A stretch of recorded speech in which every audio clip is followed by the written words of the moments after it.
Hello everyone, I'm Pragati Sureka, the author of Musings, An Insight into Me. Do you struggle but you don't know why? Do you have vision but you don't know how to turn it into reality? Do you have dreams that are just waiting to be manifested? If you are, then don't worry. Realize how the power of your emotions can help you transcend all your difficulties, your challenges, and give you motivational wings with your emotions. To know more, join me for my session on emotional intelligence coaching. Today I have the privilege to do a fireside chat with amazing entrepreneurial young women who can reach the zenith of their potential because they have taken the first step of growing their business and ensuring that they reach the pinnacle of success. Have a great day. How do you express your emotions? By getting really annoyed? By reacting badly and then regretting later on? Let's say someone has yelled at you and before you know it, you've yelled back. Happens on a daily basis, right? Maybe with a spouse, with parents, with children. Not at the workplace so much, but once in a while, before a meeting, it's happened, right? Why does that happen? For a simple fact that we don't give wings to our emotions. We keep suppressing our emotions. We try and be Miss Goody Two Shoes or Mr. Perfect Gentleman. But lo, before a big presentation or when you're leaving for a party, you just snap. The whistle blows. So if you don't want that to happen to you, if you want your work-life balance to remain intact, do yoga, do meditation, do journaling. But all these endeavors will only stick if you take care of being emotionally intelligent about your life and understanding that your emotions are just signals. They need vent. So if you went out at the right time, all the endeavors that you do for your physical and mental well-being will grow and help you be successful in life. If not, it becomes a hit and miss situation. So without much ado, enroll for a session on emotional intelligence coaching or pick up a book on how to handle your emotions and take an insight into yourself. Have a great day. Hello everyone, I'm Pragati Sureka, a clinical psychologist, super excited to do a session on emotional intelligence coaching with a group of lovely women entrepreneurs in Mumbai. So are you somebody who often doubts herself or himself? Do you think that what you think is really not up to the mark? Does that happen with you ever? That you feel that? Or do you feel, oh, I know it all, whatever happens, I'm going to achieve my dreams and success? With most of us, what happens is we tend to yo-yo. We either feel really good about ourselves or we doubt ourselves too much. Neither of us helps us in most situations. Not that we don't know the key to balance, of course we do it. That's intrinsically wired into our survival skills. So we of course learn to seesaw, we learn to balance things, but sometimes we feel really depleted. So today when we talk about emotional intelligence coaching, and I thank Amrita Sani for inviting me over today because marketing with a purpose always aims to help women fly higher. So over to you, Amrita. Hi Pragati, thank you so much for coming over and giving us this wonderful session. We have Ami with us, we have Kristina and we have Puja today. They are all women entrepreneurs and we want to help them to grow their business and to reach higher and higher in life.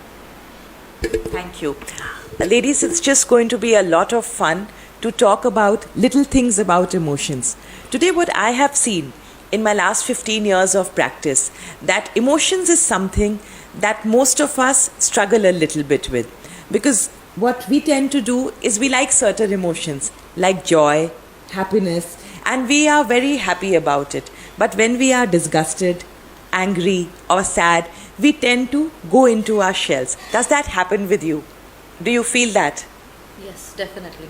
So Pooja, do you want to share something about what is your journey with your own emotions? What do you feel? So as you said, there's ups and downs. There are days when you're very happy and very thrilled about what you've achieved. And just like that, you feel very low. So as you said, to keep the correct balance is quite tricky, especially if you have kids, you have responsibility, and on top of that, you're trying to make a name at your work it gets very, very tough to balance everything together, you know. So Yeah, actually, what you rightly said, and it's not that we doubt ourselves. Now, tell me one thing, Kristina, if you had to do 2 plus 2, how much is it? Would you doubt yourself before answering me? It's easy when you know the answer, right? True. I have a small baby who is 3 years old, and if you ask her what 2 plus 2 is, she won't know. Yes. But for us, it's easy when you know. And the same thing, I think, with your emotions. If there is certain emotion that keeps troubling you, and you know how to deal with it, then you are better equipped to deal with it. Perfect.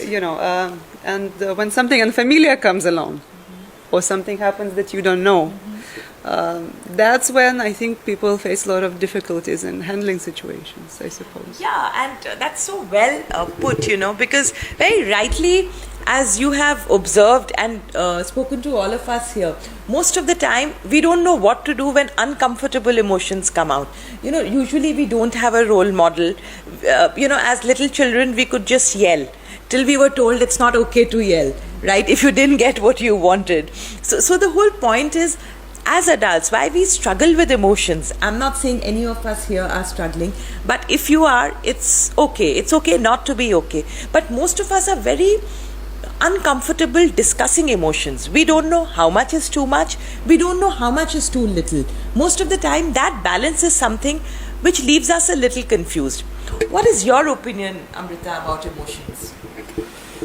Emotions for me also is sometimes extremely difficult to handle. I mean, I'm going to say it because sometimes, of course, I feel very happy. Like when I just moved to Bombay, I came from Calcutta, where I knew everybody in Calcutta. It was familiar. I was like going to the clubs. I had my business. I had my family. And now suddenly I came to Bombay, where I didn't know anybody. I didn't know a single parent in school. In Calcutta, I knew every parent in my children's class. I knew all my neighbors, I had everybody around me, but suddenly I felt a little lost, a little lonely. I was like, okay, what am I doing here? I started doubting myself a bit. But over time, of course, I've made wonderful friends here, and I can't be happier to be in Bombay. And of course, Calcutta is always home. But yes, it was difficult. The emotions were very difficult to handle. I would love to go back and to meet everybody, but now I'm really happy to be here as well. So that's been my take on emotions in the last 3-4 years. Actually, there's a very pertinent point that you've spoken about, When we start handling our emotions, or we feel we can cope up, wherever we are, whether it's an unfamiliar situation. Now, you've had a move for good reasons. Some people have to move for reasons which they are not very comfortable with, but it happens, That's the time when we struggle with our emotions. How about you, Ami? What has your journey with emotions been like up till now? So it's very strange that over years my personality changed a lot, from a very confident person to a person who doubted herself or went through emotions which I didn't know how to deal with. If you had to go by the book, we all know what is right, what is wrong, how you should be dealing with it, but when you're actually in that situation, sometimes everything just goes out of the window. But at the same time, if you have to advise somebody, it comes very naturally to you. So, yeah, like there are conflicts in your mind when it comes to your work, when it comes to your work-life balance. And you always, I do struggle that whether I'm going to do justice to both. So while I've been trying hard, there are days when I've just been very successful. There are days I've failed big time, and then it comes out in different ways. Like either it's like an aggression, it's yelling at your children, or just feeling upset and not then creating a good atmosphere around you. And we all know that your environment is a reflection of you. So as much as we are aware, we do struggle with it on daily basis. So I guess that's what I feel you're going to help us with. Yeah. Thank you. I think that's very well put, See, the more honest we are, you brought out a very pertinent point. If we realize that my emotion, let's say of anger, which is reflected in yelling, is counterproductive to my relationship with my child, you actually start addressing the issue. Most of us, why we struggle with emotions is we don't even want to look behind the reason.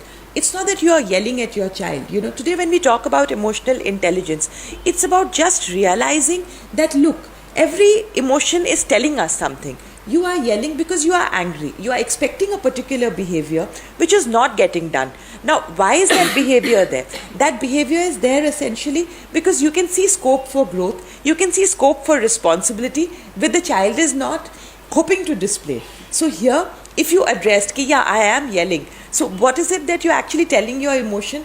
That yes, I want my child to move in a particular direction, but my way of communicating, which is yelling, is counterproductive. So can I look at option B or C? Option B could be, can I have a fireside chat, the way we guys are chatting today? Maybe the child would listen to me more.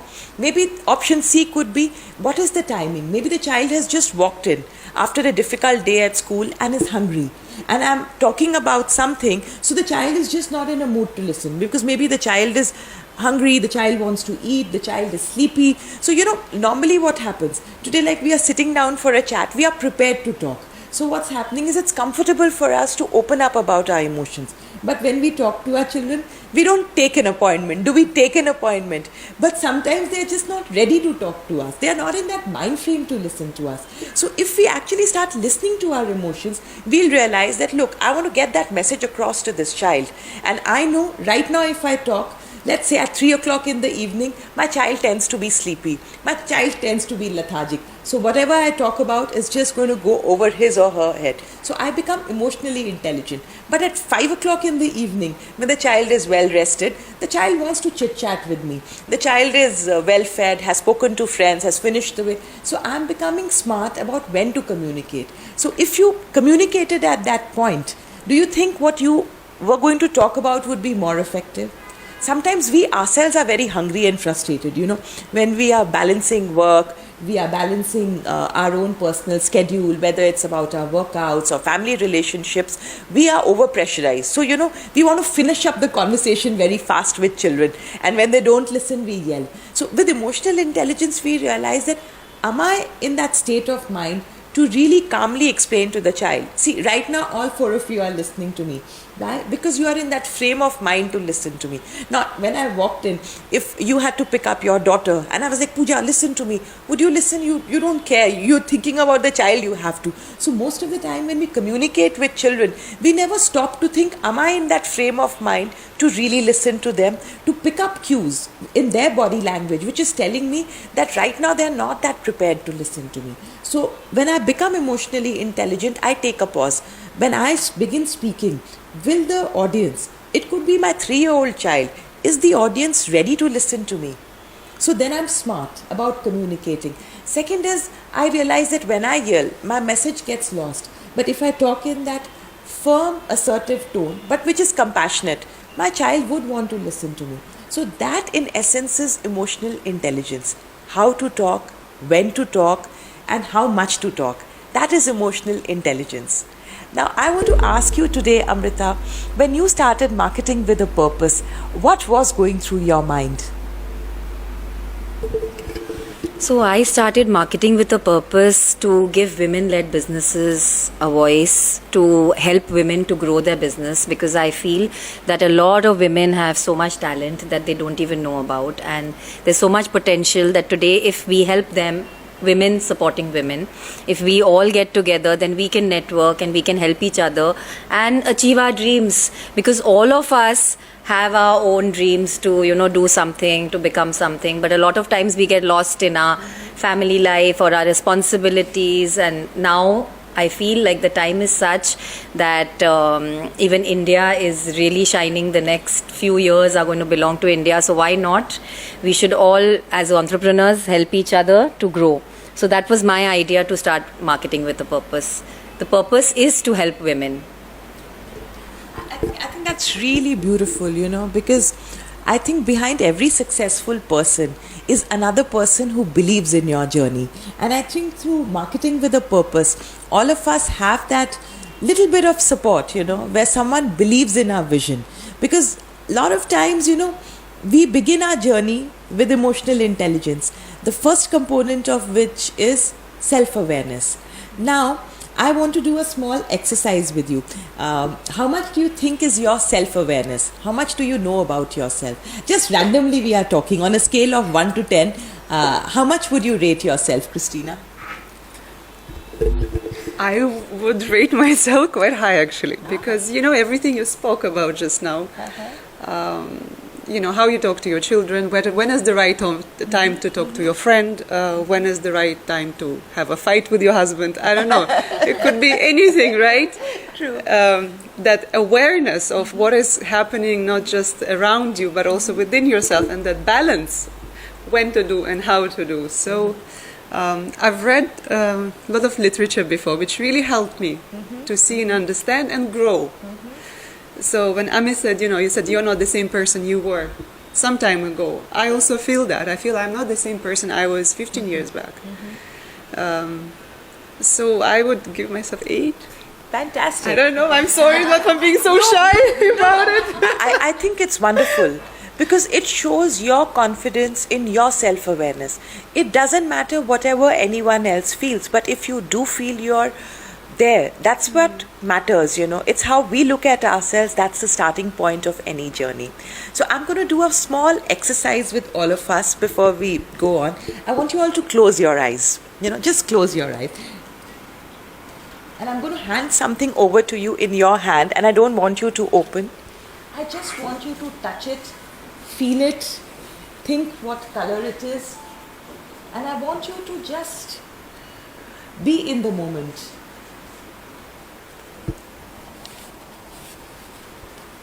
How does it feel? Does it remind you of something? Do we have the same thing? Or different No. things? That's for you to guess and for me to know. So what I'm going to do is I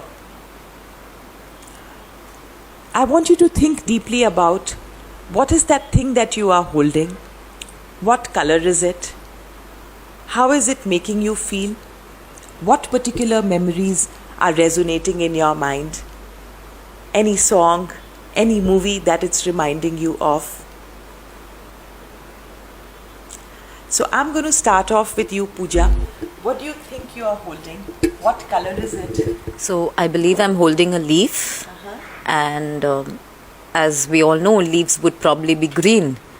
And what it reminds me is I love trekking. I love being in the nature, just walking surrounded by trees and greenery.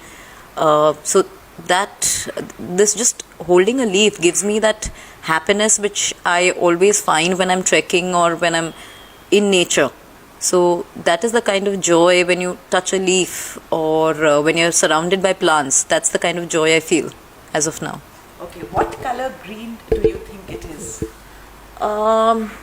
It could be Whatever. it would be a leaf green. So like a medium green, not a very dark green, a medium green. Okay. Now I want you to open your eyes and look at it. Okay. And now I'm going to move on to you, Kristina. Yes. And you can open your eyes. I want everybody to open their eyes.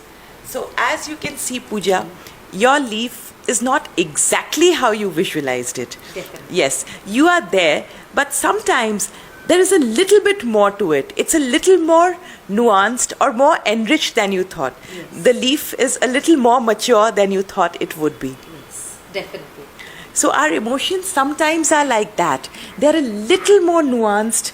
They have a little more cadence to them than we are actually aware of. So even though we may be highly self-aware, sometimes there are layers that we may have missed out. So it's okay, we are all grown up. I'm sure whatever we originally thought about, we'll be very comfortable sharing. So Kristina, over to you. When you held that leaf, what did you think it was, and what color did you think it was? It was very evident that it was a leaf. But the texture of it has dry ends, which made me think that it's probably not a very fresh leaf. So therefore, it made me think of fall, autumn. And like I said, walk. When for some reason, when you think of leaves, you always, I have that feeling walking. And those leaves crunching kind of under your feet, especially in the fall when they are red and yellow and a bit of green. So it's that kind of walk in a park kind of image that popped up actually. Yes. Perfect. So, like you said, sometimes what happens with our emotions, we are not able to regulate. Like Ami was pointed out, that's because we are so sure that it's green, but actually it's yellow. Actually, it's brown. Because at those times, what happens, some situations where we are very confident that yes, I'm right, but I don't realize that some other things have taken place because of which the emotions that we thought we are reflecting. I don't know about you, but it happens with me. Sometimes I say, I was not that loud. I'm sure we all have said that, right? I was quite polite. My voice was not loud. So those are the times when the second component of our emotional intelligence gets compromised, which is self-regulation. So if you have been in a situation, then always remember this leaf where you're so confident that yes, it is green. Because of course, I know the texture, I know what it feels like, so I know it's green. Yet it's not green. There is a little more depth to it than I thought it was. How about you, Amrita? When I held the leaf, I thought it was more brownish than what it actually turned out to be, more green. Yeah, I thought it was brown. And what it reminded me of was my childhood, because we used to play a lot in the garden, and we used to collect these leaves, we used to dry them in our books, and then we used to paint, and then we used to make cards. So it just reminded me of my childhood, and we used to, all the cousins and all my brothers and sisters, we used to all play in the garden all the time. Not like nowadays the kids are like hardly going down to the gardens, but yes, we used to play a lot. So that memory came to me of my childhood. Having fun. So this actually is bringing me to the third component of emotional intelligence, which is self-motivation. A lot of times we imagine the worst. We feel things are over. And a lot of times as women, we feel, oh, I didn't have the qualification. I'm already in the autumn of my life. I wish my parents were a little more supportive. I wish I was in another place, where I would get a lot more opportunities. But what we forget, that sometimes the grass is greener than we are thinking. That's where self-motivation works. When we know what is not working, we know what's not really conducive, but we forget to focus that yes, there is still that spark within, self-motivation. That is that greenery that we forget about. That's lying latent inside me. It's actually much greener than I give myself credit for. Perhaps the academic route did not go the way I wanted it to be. Perhaps certain milestones in life held me back. But what I've forgotten about is me, the person who actually is the USP of any situation, which is way fresher than we give it credit to. Now, how about you, Ami? When you held it, what did you think? Okay, so I think I have a very different perspective, or a different thought went through my mind compared to what these other women have spoken. So when I held it, I immediately knew it was a leaf which was dry, but it had a beautiful shape. So it still has some amount of beauty or credibility to it. And I think I immediately connected it to myself, that as a younger person, a very outdoor person, very fresh, very vibrant, and like always known to be the life in a group. And I could feel it that this leaf is dried, and it was losing the freshness, which I feel right now. I went through a phase of that, as I said before, that my personality changed. So it made me feel that, but at the same time, while hearing you, it felt that okay, there is a scope of changing it. And somebody recently had mentioned a line which I always want to remember, and I would love to share it with you all, that winter always turns into spring. So times can change, and however harsh the winter may be, there is scope for the spring to come. And attending your workshop was one of those reasons, that maybe you find your calling. As you said, one line might just resonate with you. So that was my way of looking at it, and I think I felt it right. The dryness was there, which I could connect to. Thank you, Ami. That was really well spoken about. And actually what you are talking about is the fourth component of emotional intelligence, that is empathy. That where I do know what the other person's journey is. She's instinctively connected. She held it, she knew what it was. Yet she was willing to see what is it talking about. She was willing to focus on what was going well, the maturity, the experience. And also, she has now moved on to the fifth component, of emotional intelligence, that's social skills. What's going to come out of this interaction? Spring is coming. So social skills, the fifth component is, we may reflect, we may be really wise people, but it's about how we tune into the environment. How do we build up the community around us? So like she spoke about autumn going on to spring. So that is our social skills. So in a nutshell, this was an insight into the 5 components of emotional intelligence. The first was self-awareness, then we had self-regulation, then we had self-motivation, we had empathy and social skills. So anytime in life or in your work, if you're struggling, check which of the 5 is getting compromised. It could be very high for you. It could be 8, it could be 9, it could be 10. But there may be that one day when it goes down. Or it could be 2, it could be 3, where you feel ki I'm just unable to self-regulate. I'm very self-aware that I have a temper, but I can't self-regulate. When this particular action goes off, I just can't do it. I'm really motivated, and I can't empathize with people who are not being supportive with me. So all my social skill training goes down the drain, because at that time I just want to give it off to the person. It's fine. At that time, what you have to do is then invest into more emotional ability resources. That means that when you realize that your innate emotional intelligence, in spite of skill building, is not working, means you need to add some more. What do? You have so many clothes in your wardrobe, but one day there's a good party or a New Year's Eve. You're like, okay, I have a lot of dresses, but I feel like wearing something new. Why? It would make me feel happier, it would make me feel trendy, or I just feel like pampering myself. The reasons could be many. So at that point, your emotional intelligence, if you feel ki currently, okay, I know everything, the gyan is really nice, but it still flies off, at every given moment. That's the time you need to invest in your emotional ability resources. You need to see what other activity could I add to actually get a little better. So, before we move on, I want us to just read a poem here from the book which I have written. Amita, will you hand it over to everyone, please?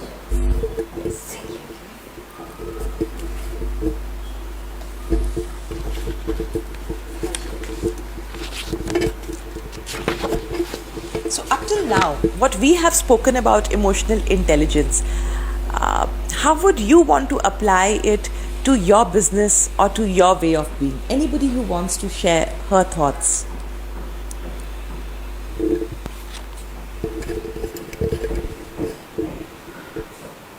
Right now, my all attention is on my family, actually, not the business. But losing that balance of focusing only on the family right now makes me realize that I need that work aspect as well. I need me aspect, which I am trying now to shift my attention to. So that is me being aware of the issue, trying to do something to shift that balance between having professional life and having a family life. Because if I'm happy, then everyone around me is happy in my home. So I think it's quite paramount that... So I am, and that's why talking to Amrita before, we talked about it. We talked about why don't we, again, start doing, why don't I go back and put more effort and, reconnect with my work life. So that is something I'm looking forward actually exploring and doing now. So this meeting is quite interesting that it happens now. Yeah. How about you, Puja? So for me, it is... See, all this while after I got married, my family, my kids were very important. But in this whole journey, I realized that I am losing myself. And if I lose myself, then I can't be there for my family. So I need to do something about me. I need to feel good about myself, my work, so that I can feel good about my family. And my family is so equally proud of what I'm doing, So my personal growth is equally important as their growth. And I cannot... And I would not like to leave my growth behind. So that's... I kind of like that approach, because if we grow, everything around us grows. We are happy, we make sure that the environment around us is happy, If we are very depressed and sad about ourselves, no matter how well they are doing, that whole atmosphere becomes very depressing.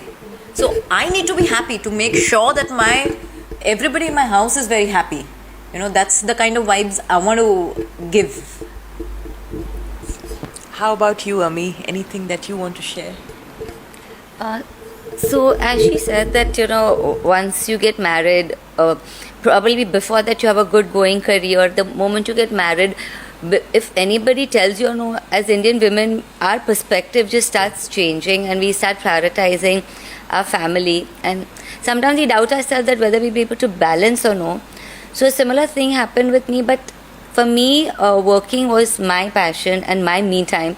So however busy I was, at least I tried to find some time, and then I resorted to freelance. So at least I could continue doing what I wanted to do in some shape or form, and luckily for me, my choice of career just helped.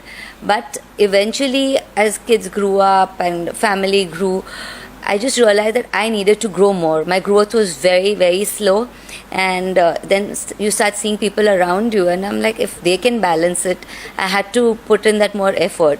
So at this point, yeah, I'm looking at growing myself. Kids are growing, so it's time for me to grow as well. Though I know I'm still going to be struggling, but I have to make that effort, which is one of the reasons I'm here, to maybe take something away from here which will take me ahead. And Amrita has been really encouraging me that, you have to do something about it. So yes, I'm looking forward and hoping to find a way ahead where I can balance things. How about you, Amrita?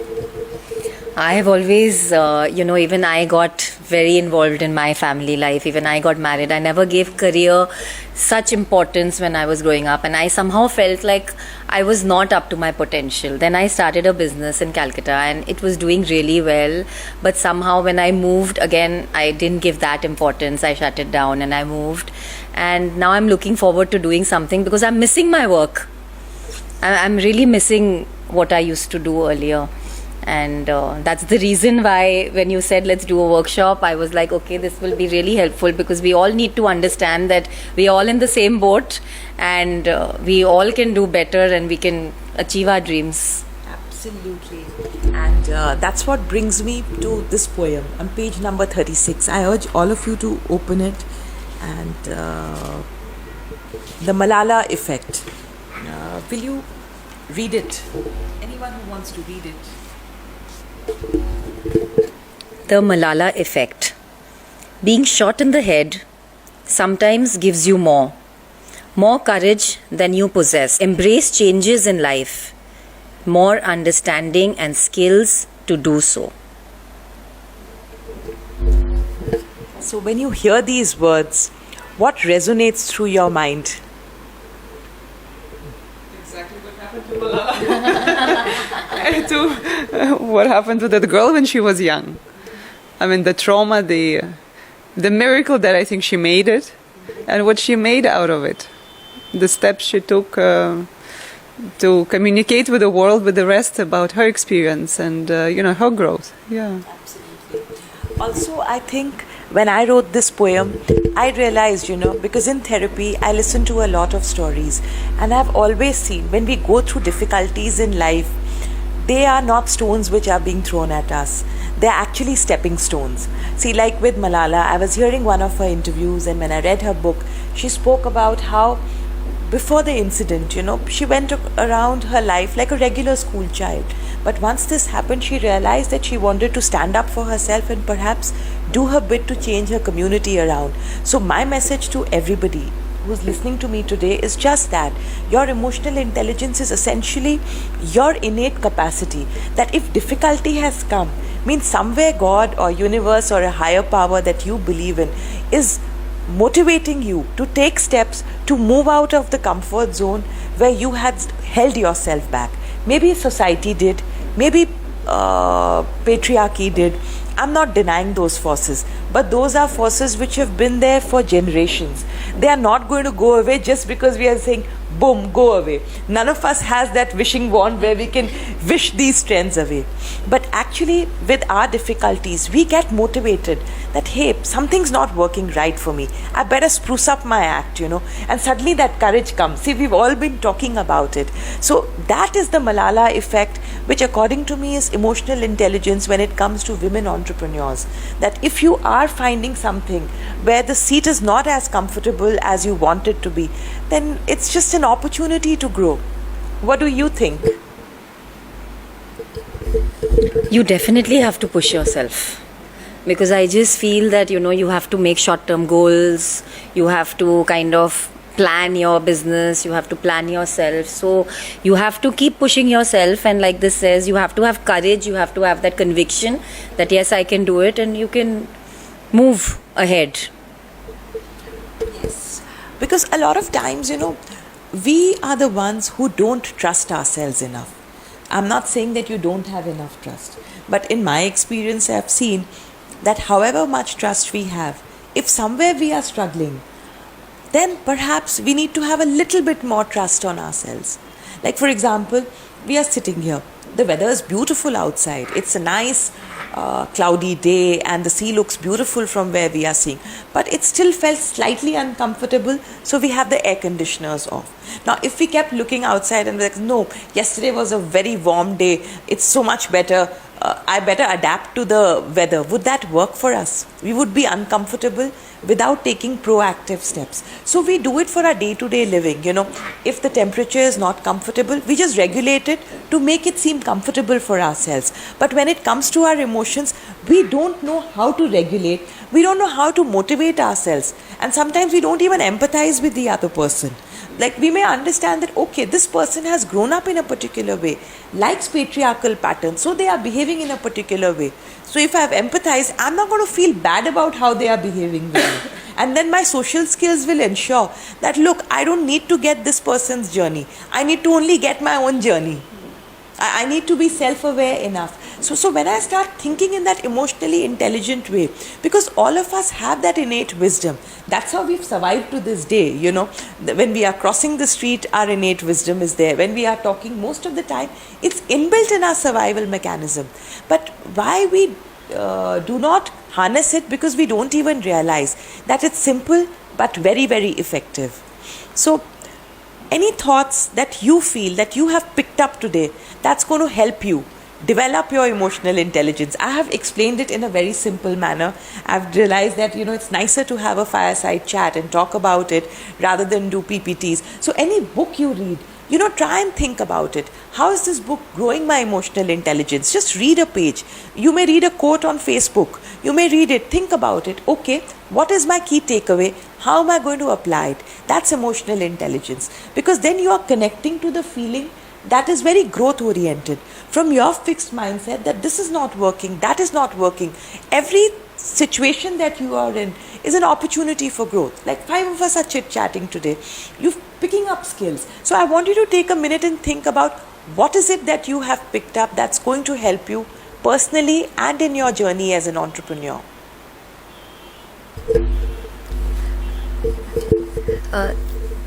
So as you've been very well explaining situations and the different key points in a very simplistic way, it's something somewhere we all within ourselves know about it but are not, as you said, aware to bring it out. And I feel as I'm growing, and you said, there are times when you read one line, you try to resonate with it. So the one thing, it's very easy for us to blame our environment for us not doing something. But rightly said that you have to work around it and make it happen. Till we don't decide that I want to make it happen, nothing's going to work, and we gotta stop blaming our situation and environment and just take that step ahead ourselves. So it's only about us being able to do something for ourselves. Nobody is there to do it for you. So as you said, keeping all these key points in mind, I think it should help us at every step, reminding and moving ahead. So in that sense, Pragati, you've been very helpful in just even reminding and pointing out to us the simplest things which we can use and grow ahead. So thank you so much for that. Thank you, Ravi. Thank you. How about you, Puja? Well, as Ami said, that we, in the whole journey of marriage and kids, we've forgotten our dreams. So, when somebody like you comes and points it out to us, you do have a dream. And the first step is realizing that you have a dream. Then the next would be to go ahead and achieve it. So, to dream and to desire, I think we need to do that. And of course, there is, if you want something, you will get it. No matter whatever the difficulties are, you'll find a way around to go ahead and get it. So that is, it's nice to talk to everybody and realize that I did have those dreams, I should continue. Great. Thank you so much. How about you, Kristina? What was your takeaway today? You've mentioned many different components that fit into your emotional intelligence, and they're so different, and there's so many, and we initially spoke about balance, one balance or the other. There is always this word balance in life, whether it's balanced diet, whether it's balance in friendships. It's everywhere, in relationships. I mean, it's everywhere. So being aware and being able to control yourself, to motivate yourself, these are all really important aspects that you should not forget, that you should and you reminded us today that, you know what, you should motivate yourself, yes. And you said it all comes from you. Yeah. You are happy, and even sometimes being able to understand what is wrong. I think what is wrong, or what do you want to achieve, what you would like, that's also self-work. And as long as, I guess, you keep on working, because I feel we are all, not just us women, but generally human beings, we are all work in progress. Right? We all want to become better, improve something, and when we feel down, we feel like, oh God, it's impossible. But then you get up and you, with help of friends, whether it's you yourself, work on yourself, friends, your children, whoever it is, right? Could be anyone, your mentor, anyone. So these elements should not be forgotten, and thank you for reminding us that, we should be, it would be helpful to be always self-aware and use that intelligence for our benefit, not only in personal life, but in business life, in all aspects, actually. So thank you so much. My pleasure, and this is what I like to stress on. Simple tips, which are very doable. Something that you already know, but perhaps, like we talk about research, where you just remind yourself. It's not some new concept. For that, we need probably a 5-day workshop where we will go into. But sometimes these little things that we discount so much, but which can make such a big difference into how we are feeling and how our life is going to go ahead, step by step. How about you, Amrita? Before we sign off, what are your concluding thoughts, and what is it that you want to say? I was just so happy to be here with everybody, and it's just been such a pleasure that I'm quite, excited for my journey ahead. And I just feel like everyone said, you have to be happy to make people happy around you. You have to. We are all work in progress. We are all maturing, growing. We are not the same people that we were, 20 years back, 30 years back. I feel the same for myself. I just feel I was very different versus what I am today. But yes, we are all growing, evolving, and if we keep remembering these little things, how to be more aware, how to be more mindful, how to turn difficulties into victories and move ahead, I'm sure we'll all do really well. Which we are anyways. We are all doing good. Yes. And for me, to sum it up, emotional intelligence is essentially nothing but an insight into yourself. I want all of you to hold up a copy of the book, and that is something that I have for all of you. And to realize every day, if you actually sit with yourself and think about it, musings and insight into me, what is it that I am thinking? That's self-awareness. Then it's about, how did I behave today? Did that work for me? Or I could have changed the way I was behaving. That's self-regulation. Third is the road ahead, my dreams. How do I give it vision? That's your self-motivation. Fourth is empathy. People who are not being supportive, what is it that's stopping them? Is it that they don't care for me? Or is it that they have challenges? And fifth is my own innate social skills, that I know my environment and I am the best person who can resolve my issues. All I need to do is sit down with myself so that I have an insight into myself. So through this book, I hope as you read poems like we discussed, the Malala Effect, I hope you're able to harness the skills of your emotional intelligence. And thank you so much for having me over, Amrita. I have really enjoyed talking to these wonderful women here. Thank you everybody for being here. Thank you. See, these sessions come my way just by chance because of our last few conversations I have been having with Amrita, and I'm so glad that I attended it because it's good to know that there are people like us around who are probably in the same boat as we said, and there are people like Pragati who are trying to help us grow. So I would like to say one thing to Pragati, that what you're doing is an amazing job, and I'm hoping to imbibe what I'm taking back today, and which is going to help me grow. And every time I think of something, I'm going to think of you and try to remember what you have taught us today. So all the best to you also, and all the best to all of us to grow ahead and make our lives better and grow well. Thank you, Amrita, and thank you so much, Pragati. So, thank you, Amrita, and thank you, Pragati. A very, very important lesson. Firstly, she spoke about balance. So, I think that is one of the most important things. And somebody to constantly remind us, that we need to balance everything and we need to do things for ourselves because it is important. So, this sessions really helped me, and I'm looking forward to more sessions like this. Thank you so much. I've known Pragati for a really, really long time, and we've been like walking partners. We've gone to the lakes and we've walked and we've spoken so much, and I'm so glad that she could be here today to help us to realize what emotional intelligence is. I've even helped Pragati initially when she launched her book Hope, which was for the children, and it was a pleasure. Pragati, thank you so much for being here, and I'm so glad that my friends in Bombay could come and also experience a workshop with you, and I'm sure they've loved it and hope to have more in the future. Thank you. Today I was part of a workshop and Pragati introduced us to different concepts of self-awareness. She introduced her book to us, which I'm looking forward reading. It has a lot of lovely poems, and I hope you might also get a copy and enjoy this wonderful book. Thank you, Pragati.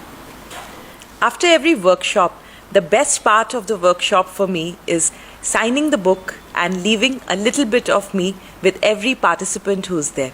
You know why? Because when she or he and I have connected, we get to be change makers in each other's life. Every interaction I have changes me. I pick up positivity, strength, and resilience. It takes a lot of courage to work on ourselves and to attend a workshop on emotional intelligence or bettering ourselves. So thank you to this group of lovely ladies who had the courage to bear their heart out and continue on their journey of self-development and growth. All the very best.